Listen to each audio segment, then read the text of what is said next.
Hello, welcome back to season 2 of the Woman Being podcast. It's happening. We're here. We're here. We're genuinely so excited to start off season 2. We are so pumped to launch, to get back into the flow of things, and to give you guys some amazing content that we have planned for this whole next year. And we are so excited that we are starting off this season with a guest, the lovely Michelle Gallagher. She is a fitness coach. She's also a very skilled makeup artist, as I'm sure you can see looking at her beautiful face if you're on video. And she is also a advocate for jail reform. And that's what we're mostly going to be focusing on with her today. But thank you so much for being here, Michelle. Thank you for having me. Yeah, and let's dive right in.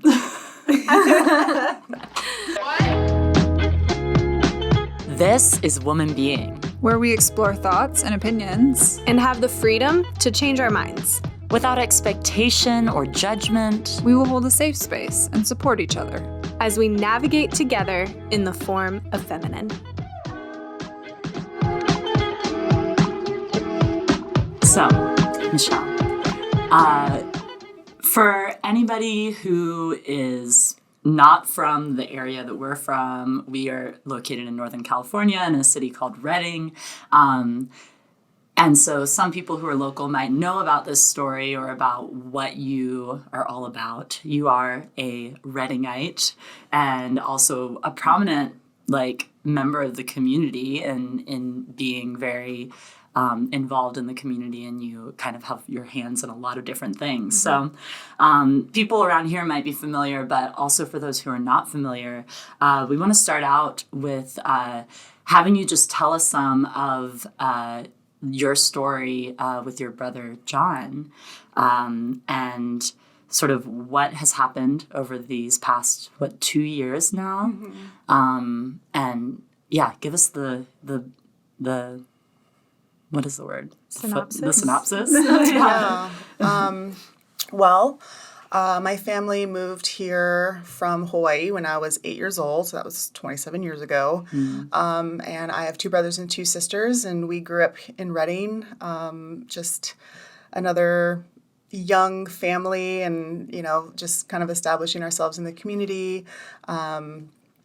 And my brother John specifically went to Enterprise High School. He went to Shasta College and got his degree there in fire. Mm-hmm. He did a lot of things in the community. A lot of his jobs were around healthcare and helping people. And so what a lot of people don't know about John is that, or maybe if you just weren't paying attention or weren't aware, that there has been high percentages of jail deaths happening in our county jail, Shasta County Jail. And my brother, John Adena, was the second out of 3 deaths in a 3-week period back in 2019. Yeah. So he found himself in a mental crisis. He actually was arrested for wild behavior after losing his job working at a hospital here in town. And I think he hit rock bottom in his life, and he started acting very erratically, very, very unlike him, his personality. His personality is very shy and very kind and kind of awkward because he was always shy as a kid as well. But his personality was he would give you the shirt off his back if you needed it. And so he was always a very kind person. So to hear that my brother had been arrested on some charges that were just like he was resisting and he was fighting and he wasn't complying, and he found himself in jail after a mental incident where he was just not well. He was booked in Shasta County Jail, and we would try to visit him. And the reports that we were getting from the correctional facility was that he was very violent inside, that he wasn't complying either there, that he was very agitated all the time, and he didn't want to see his family, which again is very strange for my brother. So just the fact that we were just trying to deal with the situation at hand at the time was just bizarre. And then to find out that he died in custody was just unimaginable. There was just no grid for that at all. And so through this process of losing him, there were a lot of things that were happening around us, but my family didn't really know what was going on. My parents would try to get information, on how do you deal with the death of your child when, we as a family were thinking he's hit rock bottom. Like there can only be up, right? He can only go up from here. And how are we going to support him through this process once he gets out? How are we going to help him recover and kind of put the pieces back together? We weren't thinking we were never going to see him again. And so dealing with all of that, there was a lot of confusion. We were not told how he died, or the autopsy report was not done in a timely fashion. And when I say that, I mean to say that we had to wait 15 months before even getting an autopsy report on how he died. Yeah. So for almost a year, or over a year, we were left to go through the motions of burying him, of saying goodbye to him, of trying to move forward and trying to understand what happened with just being completely in the dark. Shasta County was saying that they can't say anything because it's an active investigation, and so but we weren't being told or explained the details of this. Hey, well, it takes a while, and sometimes we just, it's a slow process. Like, we weren't told any of these things. We were just said, hey, there's no update to anything that you're asking about. And so for, again, a little over a year and a half, we were just waiting to figure out how he could have died in their custody. What happened? We never saw him when he was in jail. We were never able to visit him. He ended up losing the privileges to see people, to have visitors because of his behavior. And so it begs the question, jails are not mental health facilities. He needed mental help desperately. And jails are not those types of facilities. So we just have a lot of questions as a family. And again, we would find out 15 months later that he died of dissected carotid artery, I believe that's what it's called. And that particular injury happens a lot of the times during a blunt force trauma, like being in a car accident, going at high speeds. This was not. It just when we got the answers that we were, not that we were hoping for, but when we finally had answers to what his cause of death was, it just left us with more questions. He had other injuries that the autopsy would report, that he had extensive hemorrhaging on his neck. He also had multiple bruises from blunt force trauma on his head and face. His chest cavity was full of free blood, which means that it was just blood that wasn't supposed to be there. His legs and ankles and feet had severe bruising from blunt force trauma, including being stomped on.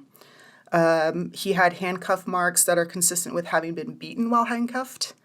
And he was also smothered to the point where his teeth would rip into his lower lip. So these are all things that we're looking at this, and Shasta County is basically saying, hey, here's how it happened. And yet we ended up having to get lawyers. My parents decided to get lawyers through this process just to help us navigate the system, because we just, again, were left in the dark. So it was only through my parents' lawyers' help that we were able to get his autopsy report. So we're looking at all that, and we're noticing that, what the jail is saying happened versus what his body is telling us are two different stories. And so my family, my parents decided to file a wrongful death suit in hopes of keeping the jail accountable, for demanding more transparency, for asking for change in how they handle people, not only not just people in general as humans, but mentally ill people who aren't moved because there's no resources for people like my brother to go other than to stay there right now. So these are the things that we want to hold them accountable for. We want to hold Wellpath, which is the medical group that was in charge of his medical care in the jail. We want to hold them accountable. What happened? Because it looks like, and what we're alleging in the lawsuit is that they were gravely mistreating him or neglecting him. And so we're really just going through the process of what that looks like to be kind of put in the legal system and to wait our turn to see what happens. But ultimately, we're looking for reform and we're looking for change and we're looking for things to change because I think for a long time, this jail has had this problem of a culture where it's okay to do these things. And I think that's been 10, 15 years in the making. And so we're really just wanting to call it out and say that this isn't okay anymore, and that we see you and we want something different. This cannot happen anymore. So That's just incredibly sad to hear, and I'm so sorry for your loss. Thank you. And for what you guys have been through, you and your family. Would you tell us a little bit more about kind of the days preceding his death and kind of his requests for medical care and how that was handled? Yeah. So he died on September 22nd, 2019. And the day before that, he had actually requested medical care. At that point, he had seen a judge for the charges against him, of him being arrested. And the judge decided to go ahead and order a psychological evaluation because he didn't really seem to respond in a way that, he felt comfortable sentencing him. So we were actually really encouraged at the fact that a judge ordered a psychological evaluation for him. We were thinking, okay, we're gonna get some answers, we're gonna get a diagnosis, we're gonna know what to do and how to just really help him and just kind of spearhead this thing. But we had, there had been another inmate who, at the time of his courtroom appearance, had noticed there was blood on the back of John's shirt. And so we would come to find out that he had a gash, behind his head, right at the bottom of his skull. We don't know if that was self-inflicted. We don't know if that was due to harsh treatment or maybe, something happening. We don't know if it was reported or not. We don't know if it's in his file. I mean, it should be. Any kind of injury sustained by inmates should be filed and reported. But he would have a lot of different types of injuries just due to the really stern and very overly used tactics to subdue an inmate who would be violent. We just don't know how much of that was inflicted because he was fighting back versus they just got used to treating him harshly, and so they knew that they had to handle him extra or something. We don't. I mean, we just don't know. So he had a lot of different injuries that had happened to him in the I think almost 4 to 5 weeks in custody. And so September 21st, he requested medical help. He requested medical treatment because he was vomiting, and he working in the medical field and him being EMT and had gone to paramedic school, he knew that vomiting after a head injury is not a good sign. And so he requested medical treatment. He requested to go down to the medical bay and receive treatment because he knew that there was something wrong. And it was ignored that request was ignored, and he was found early the next morning, not breathing very well. There was like purple foam coming out of his mouth. He was waving his hand around in the air, like he was trying to flag someone down for help. And by the time that they did bring him down to medical, they started doing life-saving treatments, I guess, on him, or performing CPR, and they could not get him back. So that's, I think, the most angering part for me, was that his request was neglected. And that is just the most heinous thing that I could think of, is that he was still a human being. He still had human rights. Yeah. And, I don't care why you're in jail. You're still a human being. You should have access to medical treatment if you need it. And John knew, he was, a lot of the time, I think, I don't know. I never saw him when he was in the jail. So I can only think and imagine what was going through his head in the times where he maybe had consciousness, or maybe where he realized where he was and he wasn't, or maybe he was confused and he didn't know. I think constantly of what that could have felt like, to be ignored in that way, and then to ultimately, not survive because he just didn't get the help that he deserved as a human. Yeah. So it's hard. It's really hard. Yeah. I mean, again, Michelle, thank you so much for sharing all of this with us and taking the time to sit down and talk with us. I can imagine how it feels to go through having to explain, the death of a family member, and especially when it's under the circumstances. Yeah. And we just so appreciate being able to host you here and being able to talk to you and get your story out more. That's part of our hope is we want to be able to host space for this. Thank you. To come to light. Thank you. So we appreciate so much you sharing all this, and Thanks. it's not. I imagine it's not easy. Yeah, it's definitely something I never thought I would have a voice on. Yeah. Honestly, I didn't. I mean, to be real, this has been going on in our jail for a long time, and I think I am for sure guilty of reading a newspaper heading, or seeing something online, an article online of another inmate dies, and just thinking, oh, that's sad, and then just kind of moving along with my day. Yeah. And it's not until John died where it really just was a Mack truck to the face of, oh, this is happening, and this is happening often, like more so than what it should be. For any other jail or city that is per capita, we have a lot of deaths in our jails. So why is that? And I think it's something that a lot of families have suffered through, but they've not had the opportunities. They've not had maybe the platforms of people hosting them, or people just don't want to hear their voices. And it wasn't until, again, losing John, where he was a prominent member of the community. He bought his house.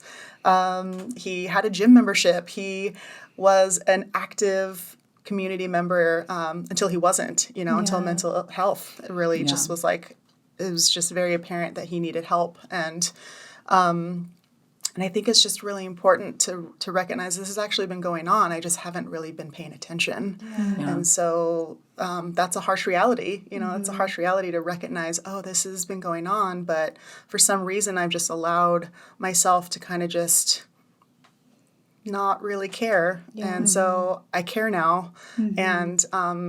And it's just it's something that I will do until my very last breath is share John's story, and hope that I can at least spark curiosity about an issue that is happening really specifically, obviously, in jails, and just shed light on it, and just be curious about it, and learn and educate myself, and help other people walk that journey as well, because it's horrible to think, that this is something that's happening here in first world America, that there's things like this happening. And it's not somewhere far away. It's here. It's in our own city. And I think it's time that a lot of us just started perking up and paying attention. And again, not asking anyone to change. I'm not trying to change anyone's minds. I'm just hoping that people will start to be curious and take the personal initiative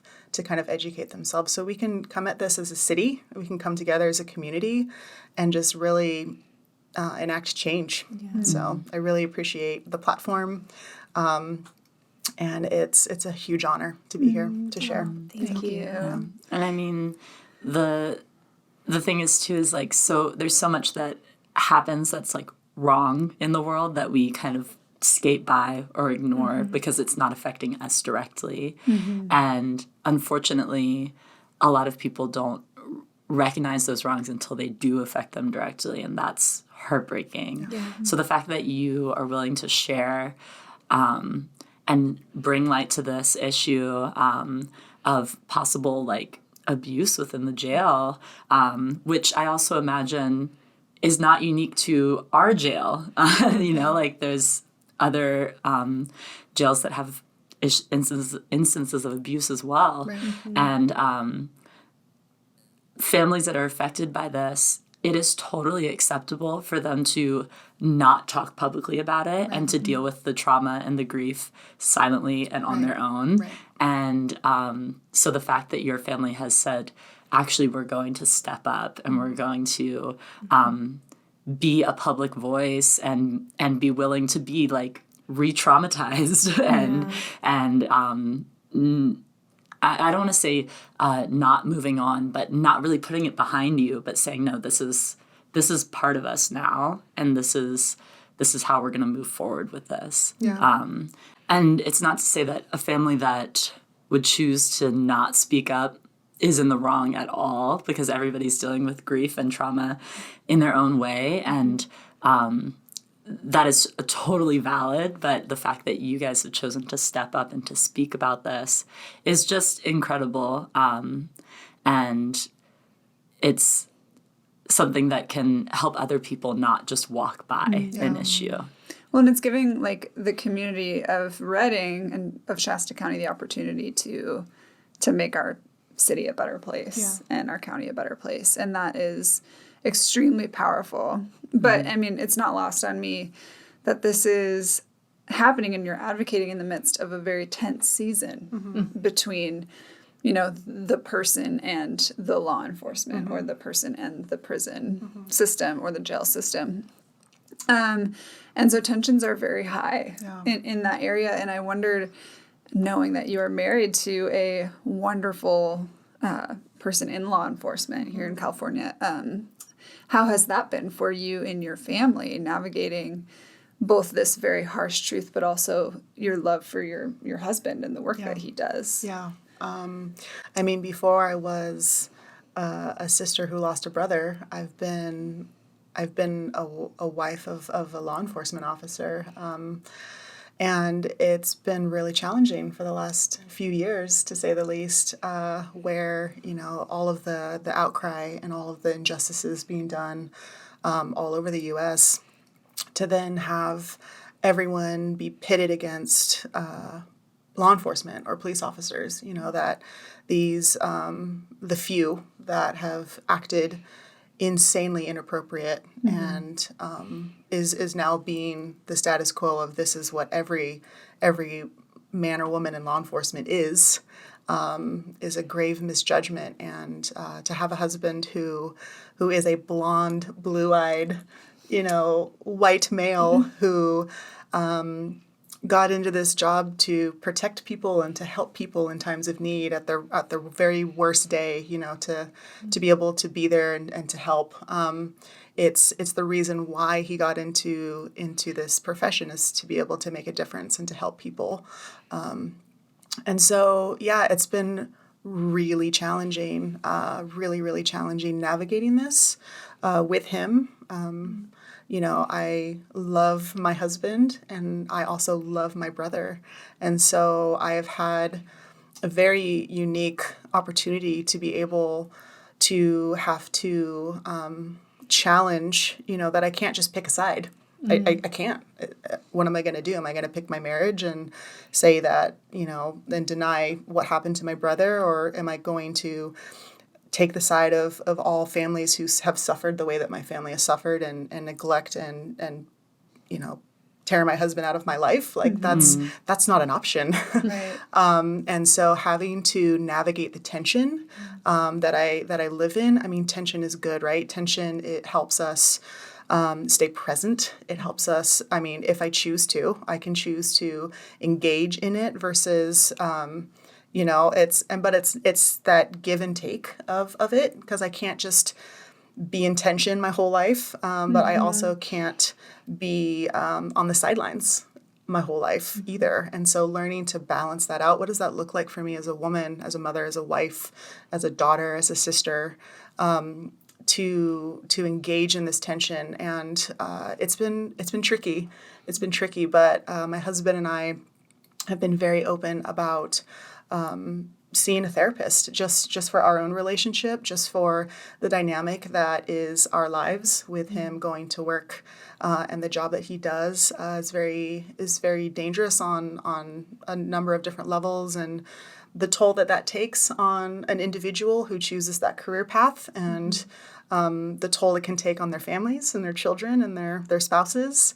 Those are things that I know really well, but to navigate the tension of losing my brother and then having my husband be in law enforcement has been really, really challenging, to say the least, but also a very worthy pursuit. Yeah. Because I can't imagine my life without him.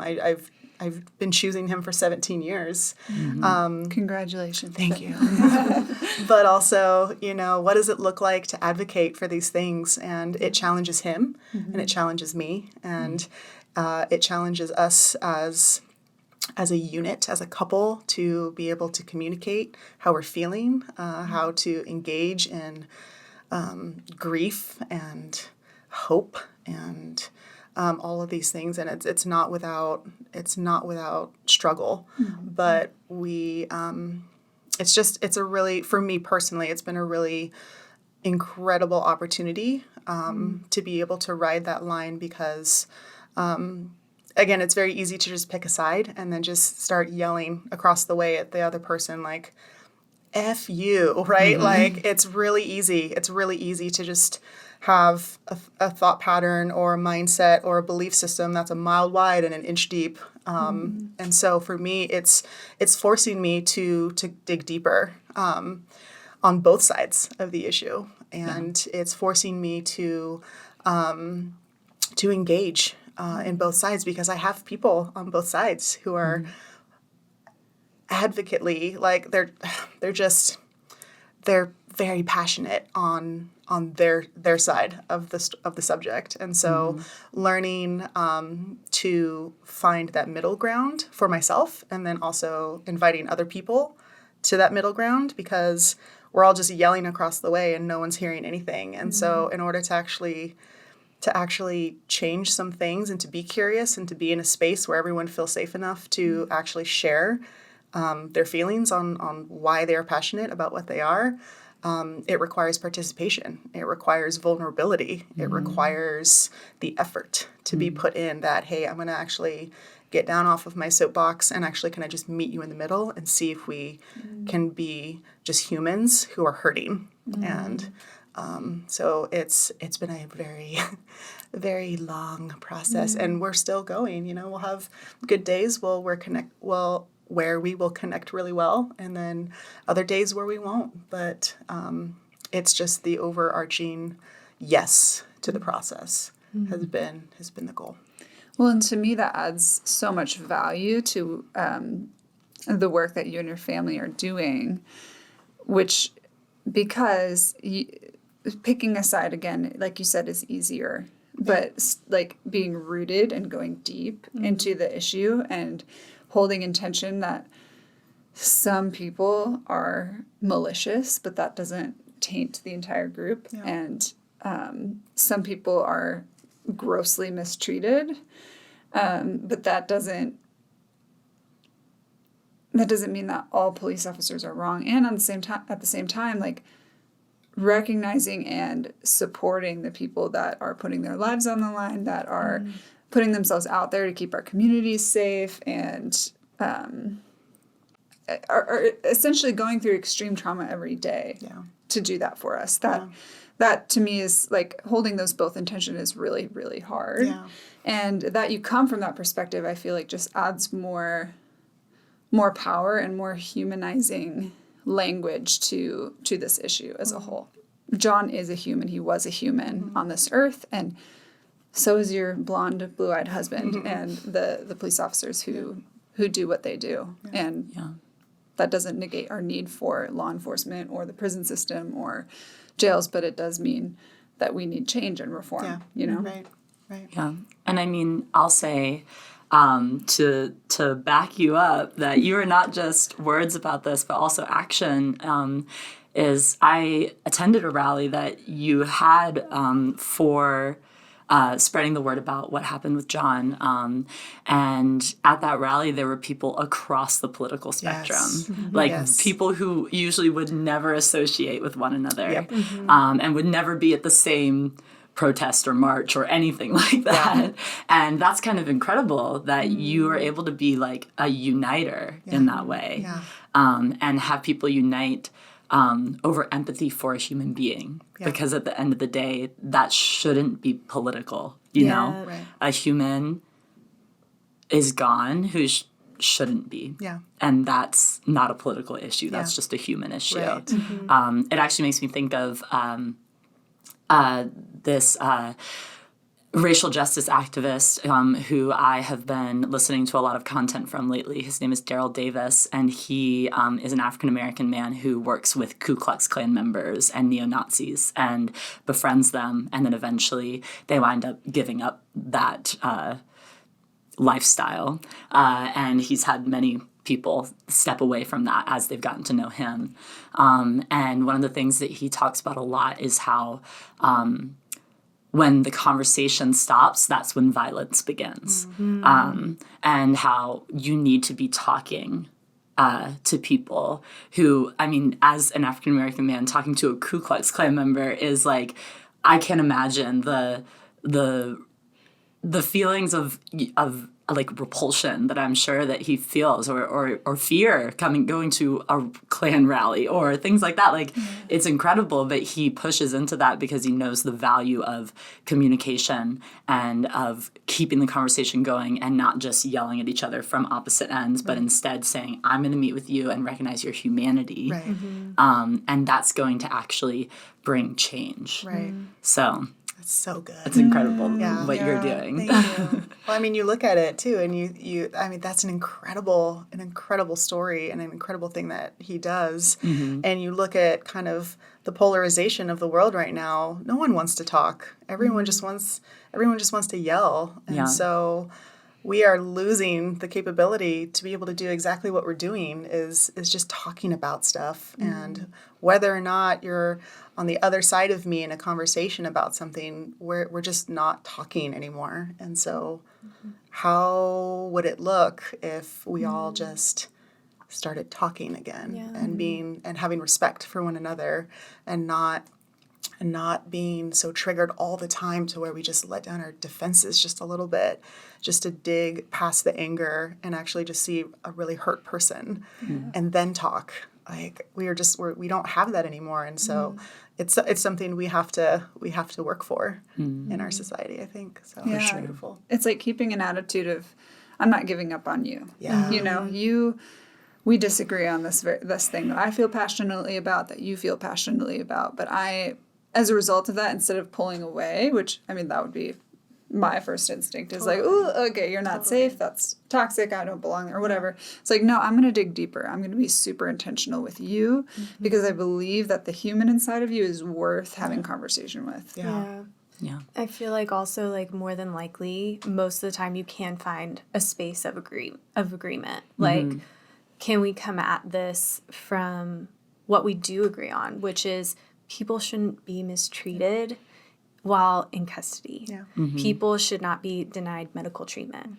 Like, that is a human right. So can we all gather around that and support that versus like, well, like prison and like, nah, or jail. Like, it's like, no. Let's like erase those things for a moment, because what we're talking about is, like you're saying, human. It's a person, and it's not about necessarily politics. Yeah. Yeah. And a lot of people, I think, because we didn't know how he had died for so long, a lot of people, and what I've heard from people talking to me about this, was that they all just assumed that he killed himself and that he just took his own life. So it wasn't that whole 15 months where we weren't able to talk about it. We weren't able to articulate what happened because we didn't know. We could only speculate. And so everyone else was just left to speculate as well. And so everyone just had kind of said, oh my gosh, like when the lawsuit came out, we didn't know. We just thought he took his own life. And so that's, it's important to recognize, like, oh, we just kind of get stuck in these little, we just assume a lot, and it's okay. It's what our brains do to try to make sense of a chaotic world. But we also have to recognize that, 15 months later, we found out, his body was just battered, and we're calling it out. And he did not take his own life. He did not take his own life. So that is just something that I think it's really easy to think of, an inmate. And again, just chalking it up to, I'll just assume, he was a criminal, and I'll just assume that he was a dirtbag, or he was someone who deserved to be there. That was his first offense. He's never had any kind of criminal record before that. I don't know if he's even had a speeding ticket. Like and so, for him, for people, again, assumption is just, I think it's okay. I think it's natural for us to assume things, but I think it's also really important to gut check ourselves as well, and stay on top of that. So, because otherwise it just becomes like, oh, well, I just assumed like the people that were all there, I guess, just kind of, deserve to be there. And, and then we walk in that, and we just continue to live our lives. So it's that I'm really wanting to challenge in people. That's really good. And again, just to be curious, because without curiosity, we don't dig. We don't have any gumption to even try to find the truth or the details in a big picture. So that's really good. Thanks. I even in my own life have had to grow in that area. I come from a very poor, high crime area, and people that are stuck in a lifestyle is very common to make assumptions about them. But that aside, John was a hero. Yeah. Like, he was a firefighter. He was an EMT. Yeah. Like, he worked in hospitals. And if you aren't from Northern California, or an area where wildfires happen every year, we have the deepest appreciation for our firefighters. In my opinion, they should be some of the most revered members of the community. Yeah. And so, I think that's an important lens to have as well. You said it was really powerful. You said he was a valuable member of the community until he wasn't.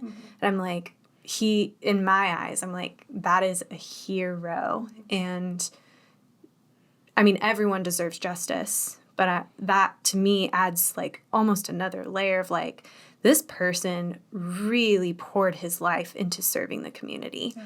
And so it is the least we can do to try and serve and pursue justice for him in return. Yeah. Thank you. So switching gears here a little bit, Michelle, would you just share a little bit more with us about what the lawsuit process has looked like, and especially in correspondence with the county? Yeah. Well, we but we filed the lawsuit, I believe in April of this year. It's my parents, so my sisters and my brother and I were not on it, but it's our family's deal. And so it's been interesting. The county before the lawsuit was filed, it was just really horrendous to deal with.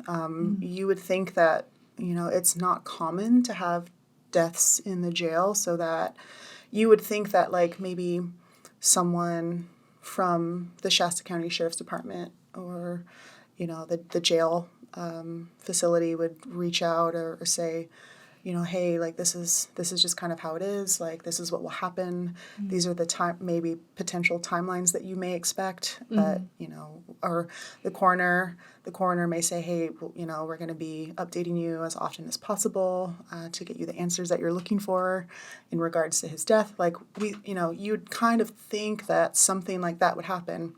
None of that happened. None of it. My parents would call the coroner's office in the time where we had lost John, but we didn't know how he died.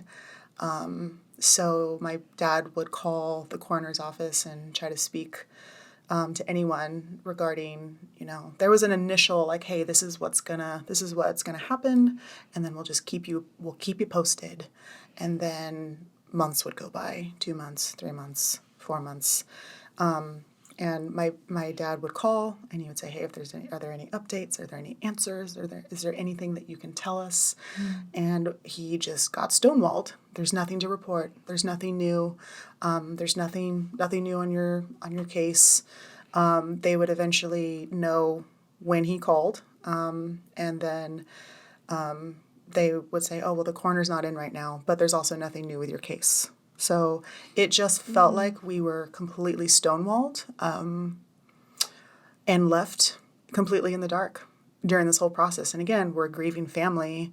We, going from my brother's in jail to my brother's not here anymore on this earth is a drastic change. And so there was just a lot of questions that went unanswered for many, many months. And so it was for me personally to see how my parents were treated, how the lack of communication from a department who really didn't know how to explain themselves, we were left in the dark. And that was, in my eyes, horrendous that they would just kind of leave us hanging, that there would be no compassion, that there would be nothing in the slightest of human decency of, hey, we're gonna figure this out. It's not there. It's not there. We did not experience any of that. So it was very difficult having to kind of navigate that with the county. And so then when the lawsuit was filed, there hasn't been a lot of interaction since that. And if there is, it's through my parents' lawyers. Because we're kind of, we're just kind of waiting to start that whole process of litigation and all the things. So we're just kind of taking the lead from our lawyers at this point. So it's been hard, though. It's been hard. That's really hard. I mean, at the very least, like, someone should come talk to you, like, hey, really, really, really sorry. You know, right. Yeah. Sorry for your loss, anything like that. But it sounds like it was being treated as a minor administrative fluke. Yeah. And they're like, well, updates will come when we get to it. And it's like, oh, somebody died. Yeah. Yeah. And I think to be fair, too, I think someone from the Shasta County Jail / coroner's office came to my parents' home and told them in person. I was not there for that. I got a phone call on September 22nd, 2019, and was told that my brother passed away in jail. So it was a totally different experience for me than it was for my parents. But beyond that, it was really just, hey, this happened, and then we're in an investigation, so we can't tell you anything. We can't update you on anything. And we didn't know. We were left to just wonder for 15 months how this could have happened. Was it was it violent? Like, what did someone hurt him? Did he hurt himself? Did anyone reach out to him? Was it something biologically that he had that we didn't know about, and something happened to him? Did he have a heart attack? Like, was it natural causes? Was it unnatural? We were just left to ponder these things for 15 months before we even got answers on the autopsy report. So, and even then, it left us with more questions too. So that was hard. It was really difficult. So as you and your family have navigated this. One, I can't imagine. But I'm really interested to know like how you have been coping with the death of John, and all the trauma that comes with that, and unanswered questions, lack of clarity. Yes, how have you been coping? One day at a time. One day at a time. It's been hard to allow myself to feel the feelings. In the beginning, it was like, I can't even look at a candy bar in a grocery store that was like his favorite, or or like going into a place or driving and seeing the car that he used to drive. These are all things that, grief changes. It's not linear at all. It's up and down. And so it's been really an active process for me to just embrace what I'm feeling, because I think it's really easy for me to try to just be brave and shove the feelings aside. Like, I just need to be brave right now. And so I'm just going to stuff this emotion real quick just to get through this thing. And I've really just allowed myself, and honestly, my body wouldn't let me anymore. Like, I think that was my go-to. And so when my body just literally started shutting down, it was this opportunity and honestly, this conscious decision for me to not ignore my feelings anymore, and not ignore the cost of suppressing my emotion. For whatever reason, I had the best intentions, but my body was like, no, like we can't do this anymore. I started experiencing a lot of physical pain, a lot of things that I never really dealt with, having migraines constantly, having random just aches and pains and things. I really had to learn how to just be still, because again, if I was moving and if I was going somewhere fast, then I didn't have to deal with the things that would bubble up in the stillness. And so I consciously made an effort, and I said yes to the process of being still, because my body could no longer handle running. And it was honestly a lot of how I integrated my healing and allowing myself to be still enough to process emotions that would come up. A huge part of that journey for me was finding these incredible women up in Medford, Oregon, Lou Crenshaw and Chantel Dayton of Drop Gym. It's just amazing little all-woman gym, boutique gym in Medford. They host these 24/7 experiences, which is where women can come from anywhere in the U.S. or the world and spend 7 days with them in their gym. And they invite the whole woman. And so I ended up attending this of June of last year for myself, and I came in with all of my brokenness. I came in with all of the shattered pieces from losing John and not knowing what to do, and feeling feelings but not knowing what to do with them, and then my battered body, and I brought it all in and just started the process of integrating all the things that I am as a woman and as a human being, and they really helped me figure out how to move trauma out of my body. They really helped me to connect to my body through breath. They gave me practical things to do in a safe space where I could also explore where my heart was at and where my mind was at, and really challenge old belief systems that I had and that I've been living out as a grown woman, challenging those belief systems and saying, actually, I think I want to lose and let go of those things so I can start a new thing. And so these women were integral in my healing and kind of catapulting me onto that path. So it's been for me, that's how I've learned how to kind of walk in this, because John's story is going to be forever my story. And so how I don't want to suppress, I don't want to push down, I don't want to ignore, I don't want to say that was such a long time ago, like, but I also can't live as like an emotional wreck, feeling like my feelings are everything. And it's like recognizing feelings are feelings and emotions are just emotions, and they're not good and they're not bad. And it's just, but how am I holding all of this, you know, in my body? How am I holding all of these things in my mind and my heart? So they have been incredibly helpful for my process, and really just being the biggest cheerleaders in my life and the biggest mentors in my life to help me figure out what that looks like for me, to grieve and to have the grief change from, you know, season to season. So that's been a massive key for me to be able to do that, because otherwise I just would have probably kept myself too busy and decided to like, oh, I can deal with that later. Like I can deal with that emotion later. I don't want to feel sad, or I don't want to feel grief, and I don't want to feel anger, and I don't want to feel these things yet.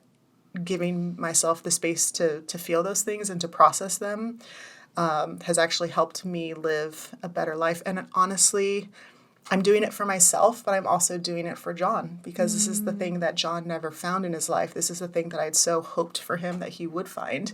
And so what better way to honor him and to honor his life by living the life that he should have lived, you know. So that's a huge motivation. For sure. Would you share more about like the breath work and other practical things that you've kind of brought into your life? Since... I mean, and so breath work, it's really not a subject unless you're maybe in like the yoga community, right? Yoga communities talk about breath work all the time, but there's the rest of us who, if we're not super yogis, you know, we really don't get a chance or an opportunity to even think about how we breathe. And it's something we do automatically all the time, but there's actually real power to it when we actually engage with it. And it's a way for us to connect to the self.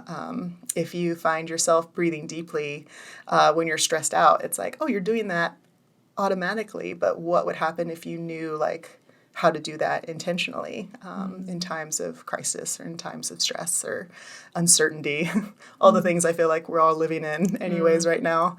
But really, it's a great way to connect to the physical body, and it's a great way to connect to your heart, honestly. It's been really fascinating. And there have been ways to where, talk therapy is incredible. It's something that I absolutely advocate for. But at some point, we have to do more than just talk. We have to actually act. Yep. And we have to put things into motion. And that goes with our bodies too, because our bodies keep a score of all the things that we feel or that we choose not to feel. And so, and when we don't, it makes us sick. Like it actually makes us sick. There's this incredible book about, there's a couple books, but the one that I'm going to share is When the Body Says No by Gabor Mate. Oh. And in his book, he's a doctor, he's a medical doctor, but in his book, he starts making the connection to all kinds of cancer and autoimmune diseases and inflammation and things in the body that we deal with in kind of like the medical field, like the physical body, but how he's bringing or making the connection between the suppression of our emotion, specifically anger, and how that actually makes us sick. Like for us to deny that feeling or that emotion, and to say that, we're just not going to feel it, or it's bad to feel it, or whatever, that it actually physically makes us sick. And so that book was a massive, like, mind-blown emoji moment for me. And so, again, like, learning how to access those things in me is very much with the breath. So, and I use an app called Headspace, and it's a really great app. I had it for a couple of years from a yogi friend who recommended it, and I had it on there, and then, kind of like, oh, okay, didn't really, kind of just left it on there, not really, right? But yeah, and I really didn't start applying it until I couldn't sleep after John died. I just could not sleep. My head was just buzzing, and I was so racked with grief that I was just a hot mess. And so it was really honestly the only way I started using the Headspace app. And it was a way for me to fall asleep. It was a way for me. And so then I started practicing the lessons of basics. And then he had a grief like segment, where you could specifically choose different things, or gratitude, or self-acceptance, or self-love. And so I just started slowly doing track by track, and it's become a daily practice in my life. And when you're still, when you're calm and you're still and you're not moving, and your brain is firing at 100 miles an hour, the only thing that you can do is to breathe. To calm that down. And so learning how to breathe deeply and just be in that moment and be present, that's been an integral part of the breath work that I've been kind of working on personally. So that Headspace app has been amazing. It's been really good. It's been really helpful. Love that. Yeah. That's amazing. I think one of the things that like Western culture is sort of starting to realize is that medical issues are so much more holistic, and that all the ways that your state of mind and your body are truly connected. I think it's something that we sort of lost sight of in the midst of like scientific revolution and medical feats, that we forgot, you actually need to also care for the mind. And so many like indigenous cultures or Eastern cultures have been saying that the whole time. So I feel like that's incredible that you are taking such a holistic approach, and it's incredible to remember, like when you think about grief, you don't think that there's going to be physical ramifications necessarily. But that is any trauma is going to span. It doesn't care if it's in your mind or if it's in your body, because it's all connected. We aren't like dualistic in that sense where we are totally separated between our mind and body. It is all integrated. And so it's all affected. So I'm also curious, Michelle, as you've navigated so much, like with breathwork and meditation and all these holistic practices, do you feel like it's challenged any good girl conditioning? Yeah, absolutely. I am a 2 on the Enneagram, and so the filter in which I saw the world established as a young girl was to be a good girl, to do all the good things, all the things that was asked of me or required of me, and to not be a bad girl, right? To not bring dishonor or shame. There's a little bit of Asian influence there too, because my dad is full Filipino, and then I'm Japanese on my mother's side as well. So there's this definitely of wanting to bring honor and not and no disrespect, to people in my life and my caregivers, my parents, and so wanting to do everything good by them. And so it's challenged a lot of that, and I've had to unravel a lot of that. And discover, what things, and start to identify what things am I doing in my life that are actually just like that little girl, like my 12-year-old self, just trying to gain acceptance from other people, you know. And so it's definitely brought some stuff up, and recognizing, like I'm not willing to participate in dysfunction of any sort in my life, whether it's and what does that look like? What does that look like in my family unit versus what does it look like with the people around me that I engage with, or people that I engage with that don't agree with me, and how does that look? How do I see that other person? How do I see an organization or something bigger than just one person? And so it's challenged a lot of that, and I've had to really kind of let go of some old belief systems to make space for new and to be again more curious and more accepting and more and less judgy, and those are all things that I feel like I've said yes to growing in. That's really good. I mean, man, I feel like so often being the good girl can also tend to translate to feel the good girl feelings. Yeah, absolutely. And so I think, it's an interesting journey. So I was just curious to hear your thoughts on that. Yeah. So I'm really curious to know from you as well, like, what would you say to other families and people who have lost loved ones in custody at Shasta County Jail? Like, what would you want to tell them? I would want to tell them that they're not alone, that your voice matters in whatever capacity you choose to use it, and that John's story is not singular. It's his story is others, and so encouraging other families to band with us, to gather with us, and in support. So the support that my family is receiving is also the support that you're receiving, and that we wouldn't find change necessarily just for John, but for anyone who's lost a loved one in the way that we did.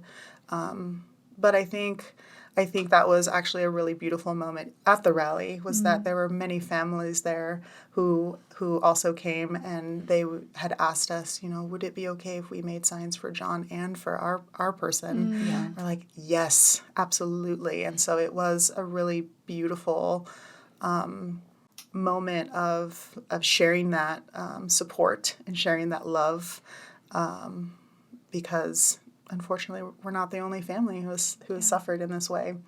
So I mean, I think that loneliness is something that, especially in the past year, our society has realized the impact of it. With the pandemic and everything, and people being isolated, and thinking about people who died alone, or who died without family, or the elderly who have been so isolated for their safety. But we realize the way that really affects somebody in talking about that holistic health approach. If you are mentally not being able to socialize and be in community, that affects your body as well. And it's so important to give that reminder to people. You are not alone. You are standing with them. You're I would imagine like a resource to them if they wanted it, and the death of a family member can feel so isolating and so just like a singular thing. But it's not. It's a communal thing. So that's amazing. And it's really hard to be with people who are grieving when you don't know what to do, and you don't know what to say, and you don't know what is right or what is wrong, or what will be supportive or what will be hurtful, with the best intentions, right? But sometimes the greatest thing we can do is just be side by side with someone and not even say anything, is to just crawl in that hole with that person. That's all you really need when you're grieving is for someone just to be there with you. Oftentimes it's not words. It really isn't, because again it's a human condition. We're wired to be in community and to be around people, and when someone's hurting around us, I think we think we need to jump in and like do something or say something, when the most impactful things were people just sitting with me on the couch, not saying much, or someone bringing a meal and just listening. I mean, so it's really hard. It's really hard because we start to want to bring in like the things that we feel they need, and oftentimes you just need to bring yourself. Like, that's it. And it's a special thing when you can just be there for someone in grief, because grief is just hard. It's just hard. Yeah. So thank you for all of the things that you've shared today.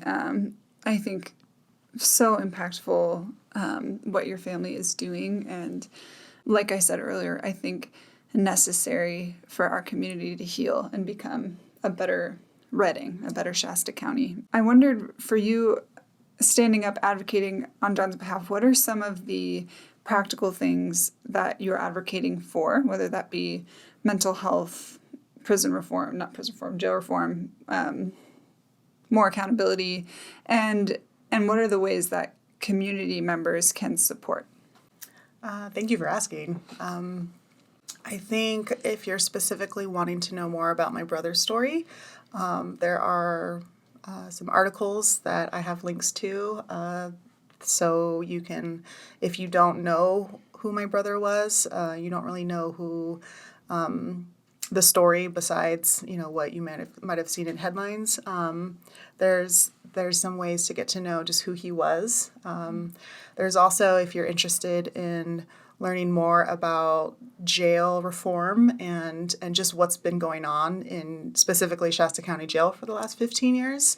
There's another article that we can link that is a really good, really well done article by a local journalist here in town named Matt Brannon, and he has really asked a lot of hard questions. So for someone who's just kind of scratching the surface of all of this stuff, that would be actually really helpful. It was helpful to me, but really helpful few articles that he wrote that shows, the problem and also the solution. There are jails that are implementing new culture changes and new protocols, and making sure that these jails, they're not mental facilities, health facilities, but they can also do better and improve the cells that these inmates who are suffering from mental illness, they have better cells for them where they can actually see people instead of isolate them, which is like the worst thing you can do for people who are mentally ill.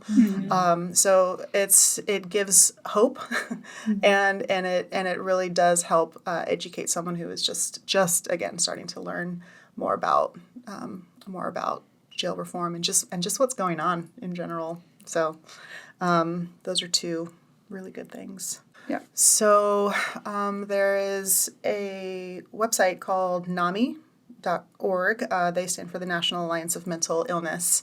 And I didn't know this at the time when John was struggling with mental illness, but they have a local chapter here in Shasta County. People don't know these things. And so NAMI is an amazing resource for either families who are trying to help or support a friend or a family member who is suffering with mental illness. There's help for people wanting to find those answers for themselves and get the help that they need. And I do feel very strongly that a lot of what my voice will be talking about forever, it will be mental health awareness. And when I say that, I don't just mean for people like my brother. I actually really want to see more positive change coming to families of law enforcement and people who find themselves in first responder situations and firefighters and people who deal with medical traumas all the time. How are they doing? Jail, people who work in the jail, correctional officers working day in and day out in a job that I wouldn't want to have personally. I don't think I could show up every day and do that job, but how are these people taking care of their mental health? Because it matters. It's all that just comes down to personal responsibility and knowing that this tough guy, I need to be tough, I need to compartmentalize to do my job. Yes, you do, but you're also human. And so learning to be a human for your family and for your spouses and for your children when you're not on the clock anymore. Those are all very real things that I've personally experienced. And so having mental health be something that's not so taboo to talk about in that line of work, I want to kind of tear that down and encourage families of law enforcement and first responders in general to advocate for talk therapy and to start exploring that, because it was very helpful for Daniel and I to have that to have talk therapy And he's come, he's dealt with a lot of really hard things on his job. And so to see him process that in a healthy way has been way better than how to process it in an unhealthy way. So, mental health is for everyone. It doesn't matter who you are. It doesn't matter what gender you are. It doesn't matter what race you are. Like, mental health is for everyone. And so we need to stop making it this taboo subject. And so really advocating for the openness of saying, yeah, I see a therapist every month, for my mental health. I think that's something that needs to be talked about more. So. Yeah, absolutely. Yeah. Well, Michelle, thank you so much for sharing all these different things with us. We so appreciate your openness and your vulnerability, and you are such a a composed and peaceful presence and voice in all of this, in something that doesn't feel very peaceful.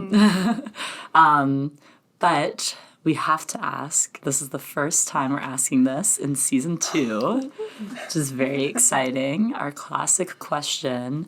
And I feel like so much of what we talked about today can apply specifically to women when we talk about mental health and talk about the body and dealing with trauma and all of that. But also you reconciling with all the roles that you play as a woman in the midst of this, as a sibling, as a wife, as a mother, as a daughter. So we got to know from you, what does woman being mean to you? I've had a lot of time to think about this, and so I hope I can articulate it. Woman being to me is knowing who I am fully and being fully alive in that moment and being present. Woman being is a woman who knows when to fight and when to be still. A woman being knows what she needs when she needs it and takes it. These are all things that I feel like embodies that phrase, woman being. I love that. Knows when to fight and knows when to be still. That's because beautiful. we can't fight forever. Like, we need to actually know. We need to know that there are strengths as women biologically where we are actually more apt to being able to be more productive and be more kick-ass and be more checking the boxes off and being productive and all these things. And then there's another part of our beings that, the first half of the month is like all the energy, all the things conquer, and then the second half of our monthly cycles are where we need to turn more inward and to rest and to find recovery and to dig more into ourselves and to find peace. And so that's just something that we do every month, and I've learned how to start paying attention to that. So knowing when to be a warrior and then when to be still is something, because I think we're just not wired to be one thing all the time. We've been designed to ebb and flow, and just really embracing that, I think fully is what woman being means to me. So Nice. good. Beautiful. Chills. Yeah, love it. So you've already mentioned a few sort of resources type of things. When the body says no, and then those different articles, and what was it, NAMI? So we'll definitely be linking those things, but I also want to know if you have any other resources or just plugs of how people could follow you or know more about John or any of that. Yeah, we have an Instagram page right now, so you can find us at Justice for John Adena. And that is a place where we have a really good community of people who are either following our stories and kind of being updated as time goes on with things as we move forward. It's also a chance for people, again, to kind of get to know who John was. There's lots of articles and things linked actually to that Instagram page. So that would be another really helpful resource to know more about my brother's story or to stay updated with my family. I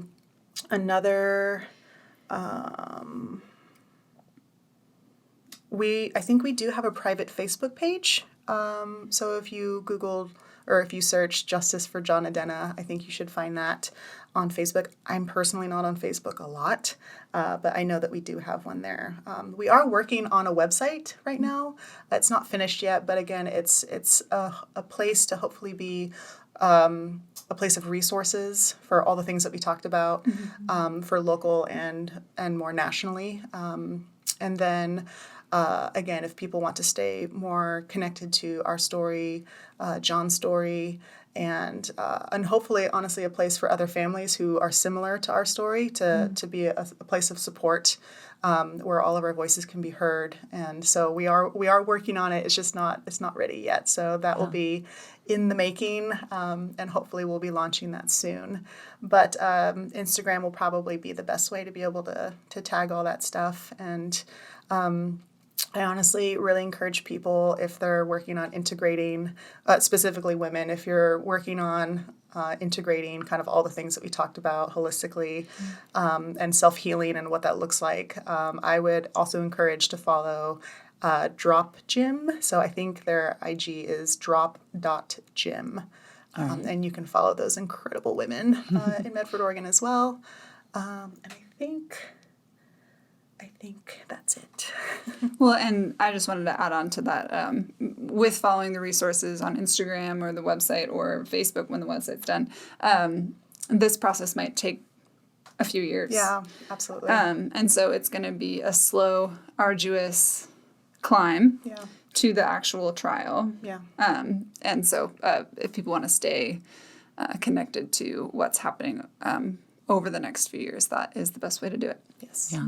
Mm-hmm. Yep. Awesome. Well, Michelle, thank you again. I feel like I've thanked you like 10 times for being here. But we're genuinely just so excited to get to host you and talk to you. It's so been much. a true joy getting to talk to you. And just to know you in general. Oh, thank you so much. Yeah, we She's also a gem, just you like guys. you. So You want to be her friend. yes, you have so much wisdom. Thank you're you. so wise. I love it. Man, we could do this all day. But also like so cool. Yes, Anyways. really cool, guys. Yeah, so that concludes this episode of the Woman Being Podcast. We hope that you guys have enjoyed getting to hear from Michelle today, and we hope that if issues going on in the jail system or mental health are something that feel very new to you, or like something that you maybe felt in the dark about, or like had been turning a blind eye to, we hope that this sparked something for you, that this is piquing your curiosity to dig into that more, and to pursue what does it look like to, to be someone who's empathetic, an empathetic part of your community. And we also would like to encourage you to follow us, the Woman Being Podcast. We have our website, womanbeingcommunity.com, where you can read all about us and access all of our content. But you can also access our content on Instagram at Woman Being Podcast, or find us on all the podcast platforms, pretty much. If there's one that you like that we're not on, let us know, because we're kind of on all the main ones. We got the Apple, we got the Spotify, Stitcher, all that, and a bunch of random ones that I've like never heard of. And so, be sure to follow us on there. Leave us a review if you want. That would be amazing. Leave us a review even if you kind of don't want to, because that would be amazing. It's very helpful in other people being able to find the podcast, and us having more capacity to amplify voices like Michelle's. So, thank you again, Michelle, so much. Thank you. We've so enjoyed talking to you, and without further ado, we'll catch you guys next week.